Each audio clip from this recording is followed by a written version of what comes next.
While watching this video, you will get acquainted with the Smile Design user interface and the tools available in this application. Start with opening your application and adding a patient and a new case. Then, when in the order form, click the Smile Design tab in the indications list. Since Smile Design is a treatment planning tool, you do not have to choose any indications. Now click the Comments and Attachments tab and add clinical photos of the patient. Smile Design can be used with a smile photo alone or with both a smile and a retracted photo. The retracted photo is needed if the patient does not show the gum when smiling. In this video, we will demonstrate how to do a design using both photos. The attached photos are now visible in the panel. When the photos are uploaded, click Next and drag the photos into the correct placeholder. The pictures can be moved around if needed. Go to the next step when ready. In this step, you should perform the alignment of the photo to find the balance of the face by placing 3 sets of reference points. Put the points on the pupils, nasal wings, and commissures. You can do that in any order. The magnifier glass tool can help with the precise placement of the reference points and can be disabled if necessary. The pupil and commissure points are used to align the picture by finding the horizontal balance between the points. The nasal wing points help to set the midline properly and to dictate the canine position. The points can be adjusted at any time if necessary, as well as the angulation of the photo. To start the placement afresh, use the Clear button. When the photo is balanced, there is the blue line to mark the lip line. That line will be used later on to create shadowing on the design. The placement of the lip line can be done by dragging the control points, clicking the points on the picture, or by drawing the line on the picture. The magnifier can also be used at that step. When ready, click Next and perform alignment of the 2 photos. If you only work with a smile photo, you'll go directly to the Smile Design step. Alignment should be done by placing 2 sets of corresponding points on the pictures. The magnifier glass tool is also available here. As a result of the alignment, you will have overlaid pictures with aligned teeth and the possibility of further adjustment. Also at that point, the Clear button is available if you'd like to start the alignment again. When ready, go to the next step, where you do your smile design for the patient. The user interface consists of a central window displaying the patient's photo with suggested teeth design and smile frame guidelines. The auto placement of the teeth design is guided by the placement of reference points and lines. The placement can be adjusted. The patient photo can be zoomed in and out using the scroll wheel and moved around by pressing the middle mouse button or the left and right mouse buttons at the same time. To work with the teeth outlines, there are the Transform and Freeform tools, as well as visibility sliders. Let's start with the sliders located in the upper right side of the user interface.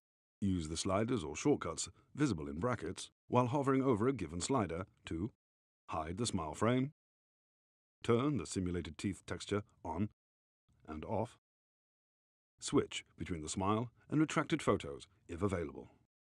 To see the full face, click on the Front View button.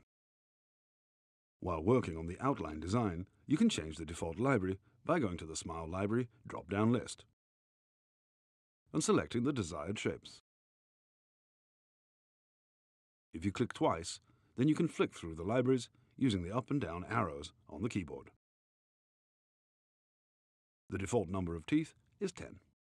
You can remove the teeth you do not wish to provide any treatment for by clicking on them. When the tooth is highlighted, you can remove that tooth from the overlay, clicking the Delete Tooth button, or just press Delete on your keyboard. If there's a need to go back, click the Undo or Redo buttons. To go back to default settings, click Reset Smile. The placement of teeth outlines can be adjusted easily using the control points. Hover over the smile frame to see the control points. Use it to move the smile frame up and down, and shift it to the sides to align to the middle of the face. Scale it vertically using the upper and lower arrows.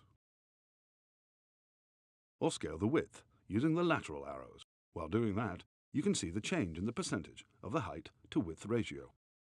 Now you can also use the gingival and smile curves control points to adjust it in relation to the commissures and change the perspective of the teeth outlines.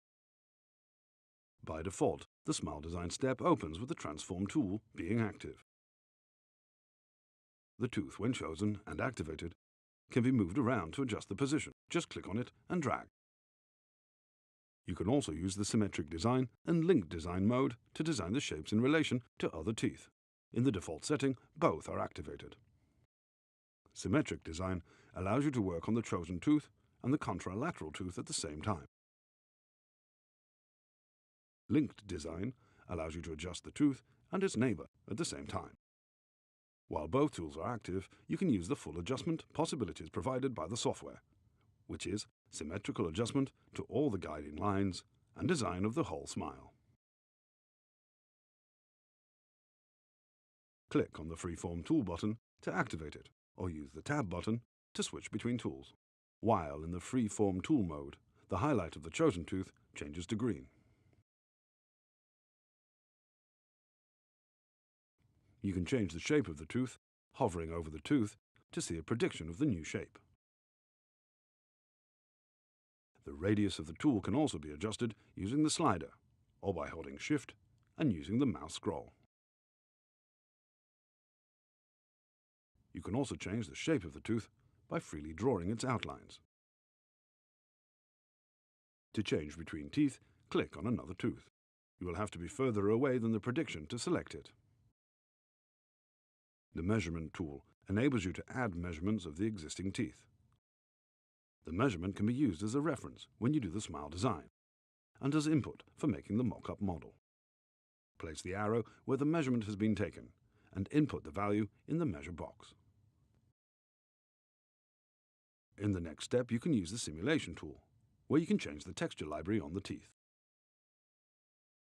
Using the sliders, you can also adjust the shade and brightness of the simulation.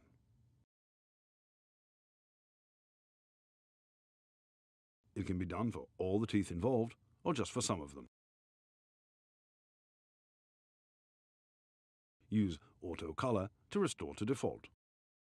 Highlights and shadow from lip can also be adjusted for even more realistic simulation. This can also be improved by the Photo Edit tool, allowing gum adjustment if necessary.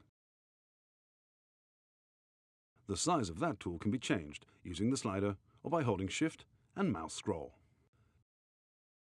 When the smile design is ready, click Next to find yourself in the Presentation step, where the slider allows you to compare the design outcome with the current dentition.